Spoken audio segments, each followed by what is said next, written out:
రైటిక పత్రికల్లో వచ్చిన ప్రధానమైన వార్తలు చూద్దాం. ముందుగా నమస్తే తెలంగాణలో ఘోష్ నివేదిక తప్పుల తడక శీర్షికన ప్రధానమైన వార్తను మనం చూడొచ్చు. సమైక్య ప్రభుత్వాలు తెలంగాణకు మేలు చేయాలని తమ్మిడిహట్టి దగ్గర బరాజ్ ప్లాన్ చేశాయట. తెలంగాణ రాష్ట్రం వచ్చాక నీళ్లు రావద్దనే కుట్రతో కేసీఆర్ దాన్ని మేడిగడ్డకు మార్చారట. ఉమ్మడి రాష్ట్రం బాగుండేనట, తెలంగాణ వచ్చి నష్టం జరిగిందట.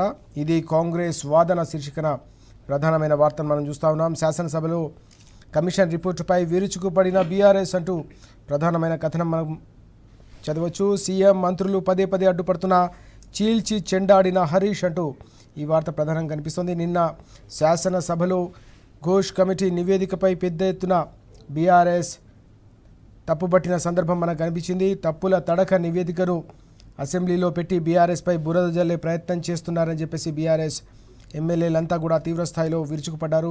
బీఆర్ఎస్ పక్షాన హరీష్ రావు గారు పెద్ద ఎత్తున ఈ అంశంపై సర్కారు చేసిన ఈ మొత్తం వ్యవహారంపై సర్కారుకు సంబంధించిన అంశాన్ని ఆయన తీవ్రస్థాయిలో ఎండగట్టిన అంశం కూడా మనకు కనిపించింది.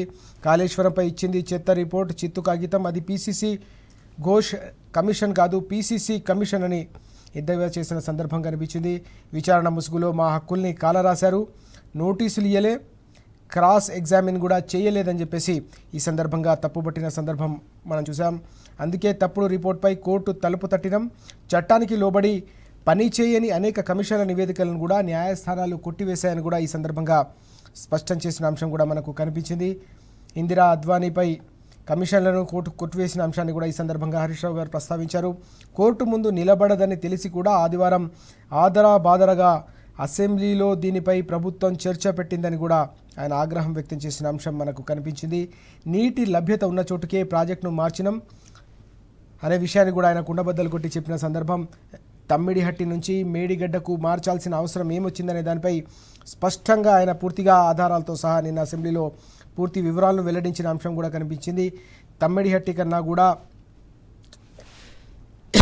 మేడిగడ్డ వద్దనే నీటి లభ్యత ఉంది. తెలంగాణకు సంబంధించిన ప్రస్తుత అవసరాలే కాదు, భవిష్యత్తు సాగు, తాగునీటి అవసరాలు, పారిశ్రామిక అవసరాలను తీర్చే స్ట్రాటజిక్ లొకేషన్ అని చెప్పేసి అన్ని వర్గాలకు సంబంధించిన ప్రజలతో పాటు ఆ రంగానికి సంబంధించిన సాగునీటి రంగానికి సంబంధించిన నిపుణులు కూడా స్పష్టంగా చెప్పిన నేపథ్యంలో సుదీర్ఘమైన అధ్యయనం, లోతైన కార్యాచరణ తర్వాతనే అక్కడ ప్రాజెక్టును మార్చాల్సిన అవసరం వచ్చింది. ఇది తెలంగాణకు సంబంధించిన చారిత్రక అవసరం కాబట్టి మేడిగడ్డ నుంచి లిఫ్ట్ చేసి తెలంగాణకు సంబంధించిన అన్ని అవసరాలను శాశ్వతంగా పరిష్కరించే విధంగా, శాశ్వతంగా తెలంగాణ రైతుకు సాగునీటి కష్టాలను కన్నీళ్లను తీర్చే విధంగా, అలాగే గోదావరిలో మనకున్న నీటి హక్కును పూర్తి స్థాయిలో వినియోగించుకునేందుకు మాత్రమే ఈ వ్యూహాత్మకమైన అలాగే చారిత్రాత్మకమైన తెలంగాణ ప్రజల కోణంలో, రైతులకు సంబంధించిన కోణంలో అన్ని రకాలుగా ఆలోచించి నిపుణుల సూచన మేరకు, ఇంజనీర్లు అలాగే రిటైర్డ్ ఇంజనీర్లకు సంబంధించిన సూచన మేరకు ప్రాజెక్టును మార్చాల్సి వచ్చిందనే అంశాన్ని కూడా ఆయన స్పష్టంగా నిన్న అసెంబ్లీ వేదికగా రాష్ట్ర ప్రజానికానికి కూడా వెల్లడించిన అంశం కూడా కనిపించింది. సిడబ్ల్యూసి ఇంజనీర్ల సూచన మేరకే నిర్ణయం అని కూడా ఆయన స్పష్టంగా చెప్పారు. సిడబ్ల్యూసి సెంట్రల్ వాటర్ కమిషన్ కూడా స్పష్టంగా చెప్పిన నేపథ్యంలోనే తమ్మిడిహట్టి కంటే కూడా మేడిగడ్డ వద్దే నీటి లభ్యతకు సంబంధించి తెలంగాణ అవసరాలు అలాగే గోదావరి జలాల్లో హక్కులు సాధించుకునేందుకు అవసరమైన నీళ్లు మేడిగడ్డ వద్ద ఉన్నాయని స్పష్టంగా ఆధారాలు, గణాంకాలన్నీ కూడా చెప్పిన నేపథ్యంలోనే, అలాగే ఇంజనీర్లు, రిటైర్డ్ ఇంజనీర్లు కూడా పూర్తి స్థాయిలో స్పష్టంగా సూచించిన మేరకు మాత్రమే ఈ నిర్ణయం తీసుకోవాల్సిన అవసరం, చారిత్రక అవసరం ఏర్పడిందనే అంశాన్ని కూడా ఆయన రాష్ట్ర అత్యున్నత చట్టసభ సాక్షిగా వెల్లడించిన అంశం కూడా మనకు కనిపించింది. అలాగే తప్పుదోవ పట్టించిన సీఎం క్షమాపణ చెప్పాలని కూడా ఈ సందర్భంగా హరీష్ రావు గారు డిమాండ్ చేసిన అంశం కూడా కనిపించింది.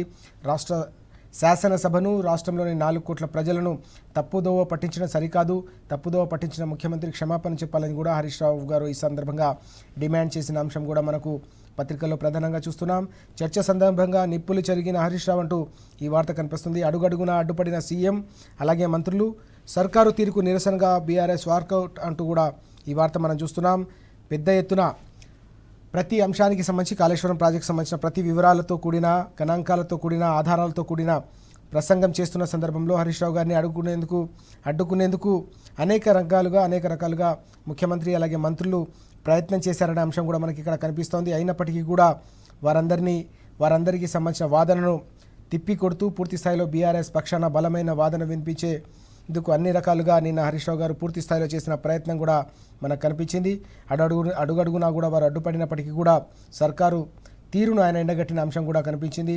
సర్కారు వ్యవహార శైలి తీరుకు నిరసనగా బీఆర్ఎస్ అసెంబ్లీ నుంచి వాకౌట్ చేసిన అంశం కూడా మనం చూస్తున్నాం. గన్ పార్క్లో కేటీఆర్ శాసనసభ్యుల నిరసన అంటూ ఈ వార్త కూడా మనకు కనిపిస్తుంది. పెద్ద ఎత్తున గన్ పార్కు చేరుకున్న తర్వాత నిరసన వ్యక్తం చేసిన తర్వాత పెద్ద ఎత్తున గన్ పార్కు చేరుకుని అక్కడ ఘోష్ కమిషన్కు సంబంధించిన రిపోర్ట్ ఏదైతే ఉందో ఇది పనికిరాదని చెప్పేసి చెత్తబుట్టలో వేస్తున్న బీఆర్ఎస్ శాసనసభ్యులు అంటూ ఆ వార్త కూడా మనకు కనిపిస్తుంది. పూర్తి స్థాయిలో బీఆర్ఎస్కి సంబంధించిన ఎమ్మెల్యేలు ఎమ్మెల్సీలు అంతా కూడా ఉదయం నుంచి అర్ధరాత్రి దాటే వరకు కూడా అక్కడ పెద్ద ఎత్తున తెలంగాణ ప్రజల కోసం తెలంగాణ రైతుల పక్షాన కాళేశ్వరం ప్రాజెక్టును కాపాడుకునేందుకు అన్ని రకాలుగా కూడా ప్రయత్నం చేసిన అంశం కూడా మనకు కనిపించింది. తెలంగాణ వరప్రదాయని కాళేశ్వరం ప్రాజెక్ట్ దీనిపై ఎన్ని రకాల కుట్రలు చేసినా కుతంత్రాలు చేసినా తప్పకుండా తెలంగాణ రైతుల కోసం దాన్ని కాపాడుకుంటామని కూడా ఈ సందర్భంగా బీఆర్ఎస్ శ్రేణులన్నీ కూడా కుండబద్దలు కొట్టిన అంశం కూడా కనిపిస్తోంది. ఈ సందర్భంగా ఆ అంశానికి సంబంధించిన వివరాలన్నీ కూడా మనకి ఇక్కడ కనిపిస్తూ ఉన్నాయి. అలాగే నిందారోపణ రంధ్రాన్వేషణ అంటూ ఈ వార్త కూడా మనం చూస్తున్నాం. పొంతం లేని అంశాలతో ఘోష్ రిపోర్ట్ ఎక్స్పర్ట్ కమిటీ నివేదికలోని వాస్తవాలను దాచి సొంత అభిప్రాయాలు బీసీ రేషియో కరెక్ట్ అంటూ వెటకారం ప్రతి పారాగ్రాఫ్లోనూ కేసీఆర్ఏ టార్గెట్ కాంగ్రెస్ ఆరోపణలతో నిండిన నివేదిక అంటూ ఈ అంశం కూడా ప్రధానంగా కనిపిస్తోంది. ఏ విధంగా నివేదిక ఉంది, నివేదికలోని అంశాలు ఏ విధంగా ఉన్నాయనే దానిపై సమగ్రమైన ఒక విశ్లేషణతో కూడిన కథనం కూడా మనకి ఇక్కడ స్పష్టంగా కనిపిస్తుంది. అలాగే ఇదేం రిపోర్ట్ కమిషన్ చట్టానికి విరుద్ధంగా నివేదికలో ఎగ్జిక్యూటివ్ సమ్మరీ లేనే లేదంటూ కూడా అంశం మనకు చూడవచ్చు. ఎవరికి ఏ నోటీస్ ఇచ్చారో కూడా ఈ కమిషన్ నివేదికల్లో పేర్కొనలేదనే అంశం కూడా మనకు ఇక్కడ స్పష్టంగా కనిపిస్తోంది. యాక్షన్ టేకెన్ రిపోర్ట్ కూడా పెట్టలేదని నిన్న శాసనసభ వేదిక కూడా లేవనెత్తిన ప్రశ్న మనకు ఇక్కడ మనం చూడవచ్చు. 665 పేజీల నిండా కాంగ్రెస్ మార్కు నిందలే అంటూ స్పష్టంగా మరో అంశం కూడా కనిపిస్తుంది. ఘోష్ రిపోర్ట్పై నిపుణులు అలాగే ఇంజనీర్ల విస్మయం అంటూ జరుగుతున్న పరిణామాలపై ఇంజనీర్లు అలాగే నిపుణులు ఏ విధంగా స్పందిస్తూ ఉన్నారు, ఏ విధంగా ఈ పూర్తి నివేదికను వారు ఏ విధంగా చూస్తున్నారు, దానిపై పూర్తి స్థాయిలో విశ్లేషణ ఏ విధంగా చేస్తున్నారు అనేది కూడా మనకు ఇక్కడ కనిపిస్తూ ఉంది. అలాగే అసెంబ్లీ సమావేశాలకు సంబంధించి నిన్న జరిగిన పరిణామాలకు సంబంధించిన చాలా కీలకమైన అంశాలు చాలా ఉన్నాయి. వాటికి సంబంధించిన వివరాలు కూడా చూద్దాం. మరిన్ని కీలక అంశాలు కూడా మనం చూస్తున్నాం. ఘోష్ నివేదిక తప్పుల తడక అంటూ నిన్న హరీష్ రావు గారు చేసిన కీలకమైన ప్రసంగానికి సంబంధించి అసెంబ్లీలో అనేక రకాల ఆధారాలు గణాంకాలతో ఆయన వెల్లడించిన కీలకమైన అంశాలన్నీ కూడా మనకి ఇక్కడ కనిపిస్తున్నాయి. ప్రాణహిత ప్రాజెక్టుపై పునః పరిశీలించాలని నీళ్లు లేవన్న విషయాన్ని సిడబ్ల్యూసీ తేల్చి చెప్పిందని ఈ సందర్భంగా హరీష్ రావు గారు స్పష్టం చేశారు. మేం చెప్తున్నది అబద్ధమైతే ఘోష్ కమిషన్ సిడబ్ల్యూసీని ఎందుకు అడగలేదని కూడా ఆయన నిలదీశారు. కేంద్రం నుంచి వచ్చిన మూడు లేఖల్లోనూ తమ్మిడిహట్టి వద్ద నీళ్లు లేవనే విషయాలను స్పష్టంగా పేర్కొన్న అంశాన్ని ఈ సందర్భంగా ఆయన ఆధారాలతో సహా ఆ లేఖలతో సహా నేను అసెంబ్లీ వేదికగా ఆవిష్కరించిన సందర్భం కూడా కనబడింది. కోర్టుల్లో నిలబడదనే ఆదివారం చర్చ పెట్టారని కూడా ఆయన ఈ సందర్భంగా స్పష్టం చేశారు, వ్యాఖ్యానించారు. గతంలో కూడా అనేక రకాల ప్రభుత్వాలపై కావచ్చు, రాజకీయ నేతలపై, ప్రభుత్వ అధినేతలపై రకరకాల కమిషన్లు వేసి రాజకీయంగా ఇబ్బంది పెట్టాలనే ప్రయత్నం చేసిన సందర్భంలో కూడా ఆ నివేదికలు కోర్టుల్లో నిలబడలేదనే అంశాన్ని కూడా ప్రస్తావించి ఈ సందర్భంగా ఈ నివేదిక కూడా కోర్టుల్లో నిలబడదనే ఆదివారం దీనిపై చర్చ పెట్టారని నిన్న హరీష్ రావు గారు ధ్వజమెత్తిన అంశం కూడా మనకు కనిపించింది. అలాగే మరొక కీలకమైన అంశం కూడా మనం చూడొచ్చు. ఇవాళ రాష్ట్రంలో నెలకొన్న పరిస్థితులు ఏంది, ప్రభుత్వం పెట్టిన చర్చ ఏంది అని కూడా ఆయన నిలదీశారు. ఓవైపు అతివృష్టితో రాష్ట్రం అతలాకుతలమవుతోంది. వరదలతో సగం తెలంగాణ నీట మునిగి ఉన్నది. ప్రజలు హాహాకారాలు చేస్తూ ఉన్నారు. మరోవైపు యూరియా సంక్షోభంలో రైతులు కొట్టుమిట్టాడుతూ ఉన్నారు, అరిగోస పడుతూ ఉన్నారు, కూరుకుపోయి చితికిపోతూ ఉన్నారు. అవేవి పట్టించుకోకుండా రాజకీయ కక్ష సాధింపు కోసం వేసిన కమిషన్లపై మీరు చర్చ చేస్తారా, మీ ప్రాధాన్యతలు ఏంటి అని కూడా ఈ సందర్భంగా సూటిగా నిలదీసిన అంశం కూడా మనకి ఇక్కడ కనిపించింది. ఆ వివరాలు కూడా పూర్తిగా కనిపిస్తూ ఉన్నాయి.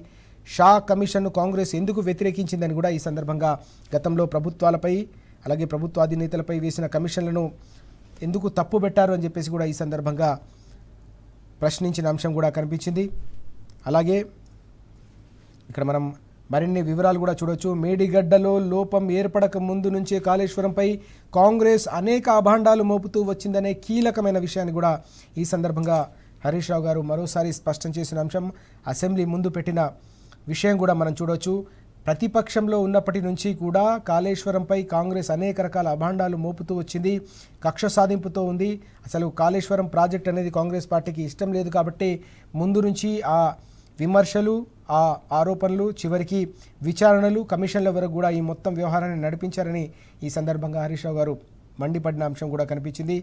తమ్మిడిహట్టి నుంచి మేడిగడ్డకు మార్చడం వల్ల కాంగ్రెస్కు సంబంధించి గతంలో రూపకల్పన చేసి 10 ఏళ్ల పాటు తెలంగాణలో సమైక్య రాష్ట్రంలో అలాగే మహారాష్ట్రలో కేంద్రంలో యూపీఏ అధికారంలో ఉన్న ఒక్క తట్టెడు మట్టి కూడా తమ్మిడిహట్టి దగ్గర ఎత్తని కాంగ్రెస్ పార్టీకి కాళేశ్వరం ప్రాజెక్టును విమర్శించే నైతిక హక్కు లేదని కూడా ఆయన ఈ సందర్భంగా వ్యాఖ్యానించారు.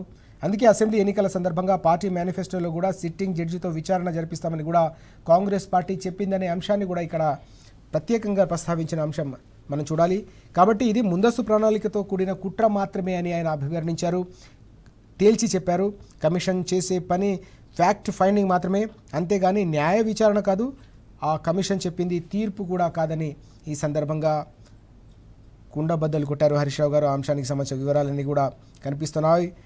ఇదొక డొల్ల రిపోర్ట్ అని కూడా ఆయన మండిపడ్డారు. అలాగే లిబ్రహాన్ రిపోర్ట్ను కూడా సుప్రీం కొట్టివేసిన అంశాన్ని కూడా మనకు స్పష్టంగా నిన్న చెప్పిన సందర్భం కూడా కనిపిస్తోంది.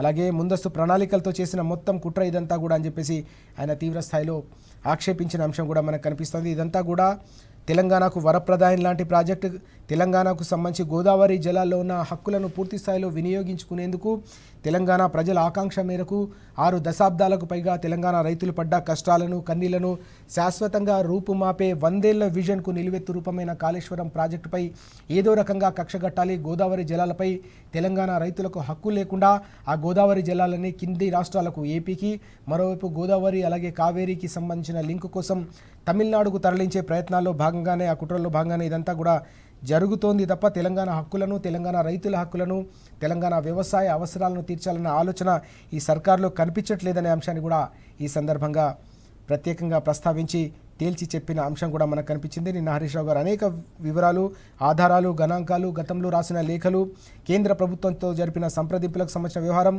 ప్రాజెక్టు ఆది నుంచి పూర్తయి కమిషన్ చేసే వరకు కూడా ప్రాజెక్టును పూర్తిగా కమిషన్ చేసి దాని ఫలితాలు ప్రజలకు ఏ విధంగా అందించామో ఆ వివరాలన్నీ కూడా ఆయన వివరించే ప్రయత్నం చేశారు. అయితే అడిగడుగునా కూడా వాటిని అడ్డుకునేందుకు చేసిన ప్రయత్నాలపై కూడా ఆయన ఆగ్రహం వ్యక్తం చేశారు. ఈ రకంగా తన ప్రసంగాన్ని, వాస్తవాలను ప్రజలకు తెలియకుండా ఉండేందుకు అనేక రకాలుగా ప్రభుత్వం అడ్డుకుంటుందని కూడా ఆయన తీవ్ర స్థాయిలో విరుచుకుపడిన అంశం కూడా మనకు ప్రత్యేకంగా కనిపించింది. అలాగే మనం మరొక కీలకమైన అంశం కూడా చూస్తున్నాం. అవి కాళేశ్వరం నీళ్లు కావా అంటూ ఆయన సూటిగా ప్రశ్నించిన అంశం కూడా మనకు కనిపిస్తుంది. కాళేశ్వరం కూలితే హైదరాబాద్కు నీళ్ళు ఎట్లా ఇస్తారని కూడా ఆయన నిలదీశారు.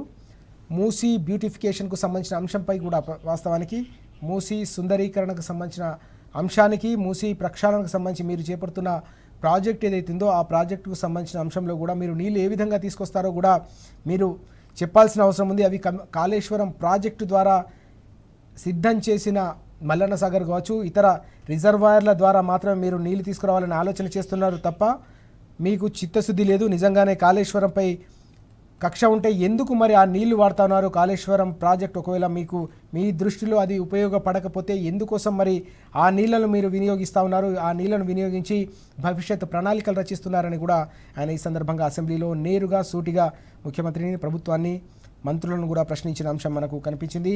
మేడిగడ్డ నీళ్లపై తప్పుడు లెక్కలు అంటూ ఉత్తమ్ కుమార్ గారు కూడా తప్పుడు లెక్కలు చెప్పారని ఈ సందర్భంగా హరీష్ రావు గారు తప్పుపట్టిన అంశం కూడా కనిపించింది.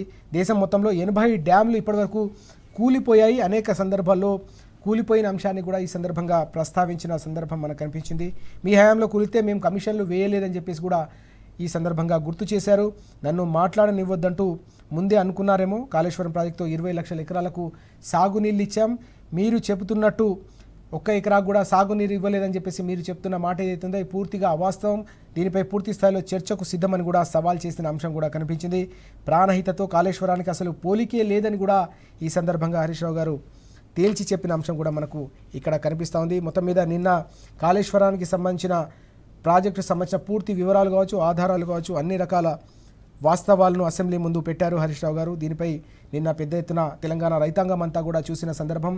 6 దశాబ్దాల పాటు పడిన సాగునీటి కష్టాలకు కాళేశ్వరం ప్రాజెక్టు ఏ విధంగా శాశ్వతమైన పరిష్కారం కల్పించిందో, సూర్యాపేట, తుంగతుర్తి వరకు గోదావరి జలాల్ని ఒక సంకల్పంతో ఏ విధంగా ఎత్తిపోసి రైతులకు సంబంధించిన సాగునీటి అవసరాలు తీర్చారో ఆ వివరాలన్నీ కూడా పూర్తి స్థాయిలో వెల్లడించిన నేపథ్యంలో తెలంగాణకు సంబంధించిన రైతాంగం అంతా కూడా నిన్న అసెంబ్లీ సమావేశాల్లో బీఆర్ఎస్ వారి గొంతుకను వినిపించేందుకు, తెలంగాణ రైతులకు సంబంధించిన ఆవేదనను, రైతులకు సంబంధించిన అవసరాలను, రైతుకు సంబంధించిన భవిష్యత్ ముఖ చిత్రాన్ని ఏ విధంగా కాపాడవచ్చు ఆ విషయాలన్నీ కూడా వెల్లడించిన నేపథ్యంలో తెలంగాణ రైతాంగం అంతా కూడా బీఆర్ఎస్ బలంగా వినిపించిన వాదనను నిన్న అసెంబ్లీ సమావేశాల సందర్భంగా కూడా చూసిన అంశం మనకు కనిపిస్తూ ఉంది.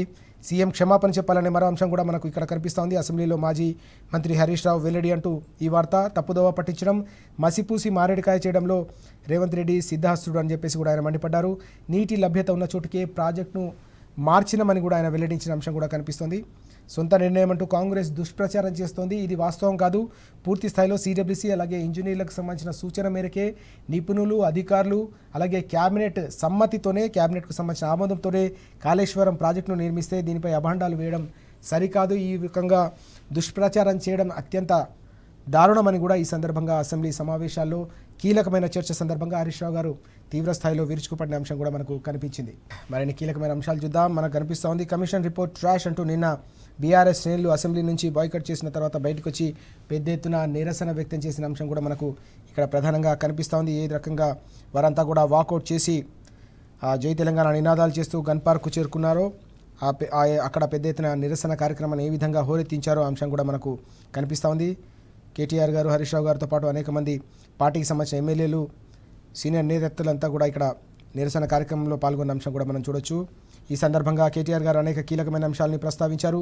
శాసనసభలో జరిగిన చర్చలో మా పార్టీ గొంతు నొక్కే ప్రయత్నం చేశారంటూ ఆయన తీవ్ర స్థాయిలో ఆక్షేపించిన అంశం కూడా మనకు కనిపించింది.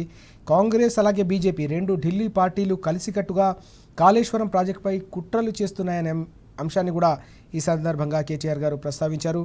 ఇది కేవలం ఒక కాంగ్రెస్ పార్టీకి సంబంధించిన ఎత్తుగడ పన్నాగం మాత్రమే కాదు, బీజేపీ కాంగ్రెస్ రెండు ఢిల్లీ పార్టీలు కలిసి తెలంగాణ గొంతు నొక్కాలనే ప్రయత్నం, బీఆర్ఎస్ గొంతు నొక్కాలనే ప్రయత్నం, తెలంగాణ రాష్ట్ర ప్రయోజనాలు శాశ్వతంగా దెబ్బతీయాలి, తెలంగాణ రైతులకు సంబంధించిన హక్కులను కాలరాయాలనే ఒక కుట్ర చేస్తున్నాయని ఆయన మండిపడిన అంశం కూడా కనిపించింది. ప్రాజెక్టును పడావు పెడుతూ బనకచెర్లకు నీళ్ళిచ్చే ఎత్తులన్నీ కూడా కొనసాగుతున్నాయని ఈ సందర్భంగా ఆయన ధ్వజమెత్తారు.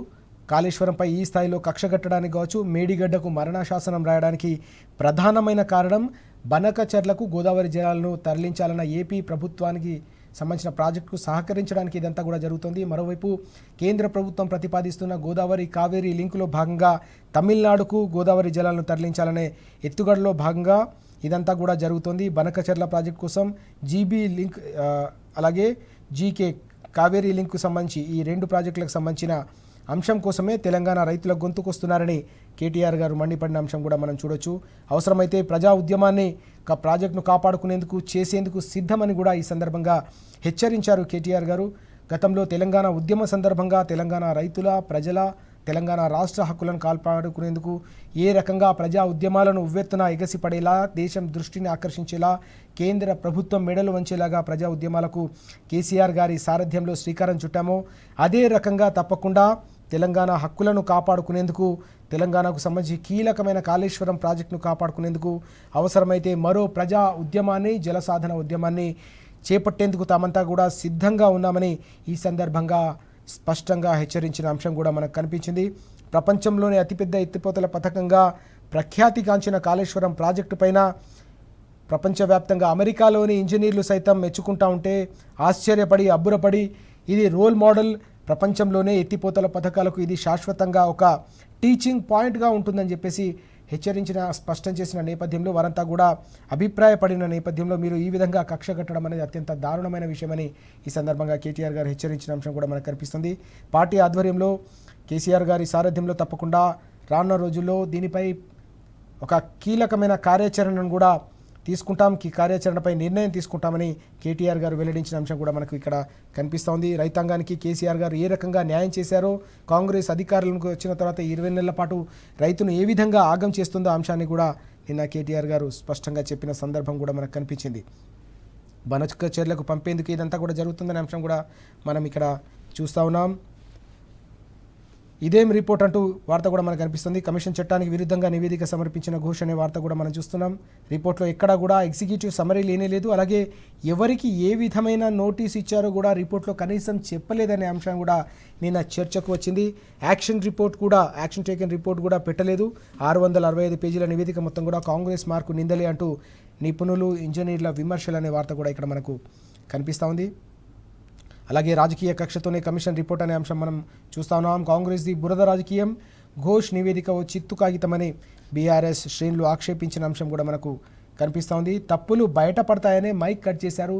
తెలంగాణ ప్రజల గొంతు నొక్కుతున్నారు. కేవలం బీఆర్ఎస్ కు సంబంధించిన శ్రేణులు బీఆర్ఎస్కు సంబంధించిన గొంతు నొక్కుతలేరు. మీరు కేవలం ఒక పార్టీకి సంబంధించిన గొంతు కాదు, ఇది రాష్ట్ర ప్రజల గొంతుకను నొక్కుతున్నారనే అంశాన్ని ఈ సందర్భంగా హెచ్చరించిన ధ్వజమెత్తిన అంశం కూడా కనిపించింది. 1 ఎకరానికి కూడా నీళ్లు ఇవ్వలేదని నిరూపిస్తే రాజీనామా చేస్తా, ఎన్నికల్లో మళ్ళీ పోటీ చేయను, నిరూపించకుంటే రాజీనామా చేస్తారా, డిప్యూటీ సీఎం భట్టికి హరీష్ రావు సవాల్ అంటూ ఈ వార్త కూడా కనిపించింది. 1 ఎకరానికి కూడా నీళ్లు ఇవ్వలేదని చెప్పేసి ప్రభుత్వం ఏదైతే చెప్తుందో దాన్ని పూర్తిగా ఆధారాలతో సహా తప్పు అని నిరూపించేందుకు తాము సిద్ధంగా ఉన్నామని, అవసరమైతే రాజీనామా చేస్తానని కూడా సవాల్ చేశారు. రాజీనామా మీరు చేస్తారంటూ డిప్యూటీ సీఎం భట్టి విక్రమార్క గారు కూడా ఆయన సవాల్ విసిరిన అంశం కూడా మనకు ప్రధానంగా ఇక్కడ కనిపిస్తోంది. ఇక మరొక కీలకమైన అంశం కూడా మనం ఇక్కడ చూస్తూ ఉన్నాం. బీఆర్ఎస్ బహుజన రాష్ట్ర సమితి అంటూ మరో కీలకమైన వార్త కూడా మనకు కనిపిస్తూ ఉంది. నిన్న బీసీ రిజర్వేషన్లకు సంబంధించిన అంశంపై చర్చ జరిగిన సందర్భంలో బీఆర్ఎస్ పక్షాన బలమైన వాదన వినిపించారు. బీఆర్ఎస్ వర్కింగ్ ప్రెసిడెంట్ కేటీఆర్ గారు అనేక కీలకమైన అంశాన్ని ఆయన ప్రస్తావించారు. బీసీ కోటపై కాంగ్రెస్కు ఏమాత్రం చిత్తశుద్ధి లేదనే విషయాన్ని ఆయన కుండబద్దలు కొట్టారు. ఒకవేళ చిత్తశుద్ధి ఉంటే ఢిల్లీలో ముఖ్యమంత్రి ఆమరణ దీక్ష చేయాలని కూడా ఆయన సవాల్ చేసిన సందర్భం మనకు కనిపించింది.